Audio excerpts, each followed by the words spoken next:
म्हारी चोरी या छोरन से कम है क्या? दंगल सिनेमातल्या या वाक्याने सिनेमागृहात टाळ्या घेतल्या होत्याच, पण प्रत्यक्ष काय आहे आपल्या समाजातील परिस्थिती? आपण पुरोगामी आहोत असं सांगताना घरातला मुलगा आणि मुलगी यांना समान वागणूक देतो का? यापेक्षा मुलीला आजही आपण ओझंच मानतो आहे का?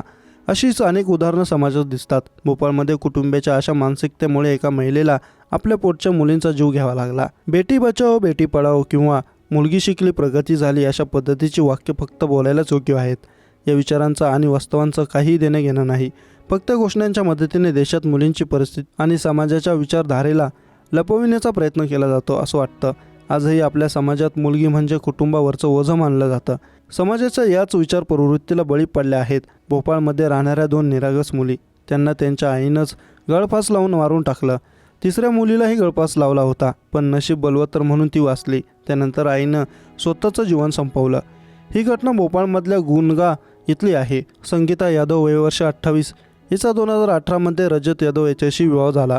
त्यांच्या 3 मुली, 5 वर्षांच्या आराध्या, 3 वर्षांची मान्या आणि 1.5 वर्षाची कीर्ती. संगीताला मुलगा न झाल्यामुळे पती आणि सासरच्या नातेवाईकांकडून तिचा छळ होत असे. पोलिसांना तिच्या आत्महत्येनंतर जी चिठ्ठी मिळाली आहे त्यात संगीतानं हतबल असल्याचं लिहिलं आहे. संगीताने लिहिलं आहे की पोटाच्या आजारामुळे यापुढे ती मूल जन्माला घालू शकत नाही, त्यामुळे ती हे पाऊल उचलत आहे. जीवन संपवण्यापूर्वी संगीतानं रात्री आपली नणंद मोना आणि भाऊ नीरज यांना 5 व्हॉइस मेसेज पाठवले होते. त्यात म्हटलं होतं की मुलगा नसल्यानं पती सतत मारहाण करतो. पतीने सांगितलं होतं की त्यांना मुलींशी काही देणं घेणं नाही, त्यामुळे तिने मुलींना मारून टाकलं. मुलगा नसल्यामुळे तिच्यावर इतका दबाव होता की तिनं आपल्या हातानं आपल्या मुलींचा जीव घेतला.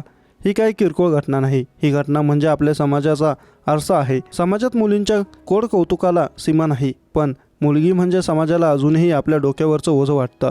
हे कटू सत्य आहे. मुलगाच आपला वंश चालवेल ही मानसिकता आजही समाजात पसरलेली आहे. केवळ अशिक्षित किंवा कमी शिक्षण असलेल्या कुटुंबामध्येच नव्हे तर अगदी सुशिक्षित लोकांमध्ये ही मानसिकता आजही कायम आहे.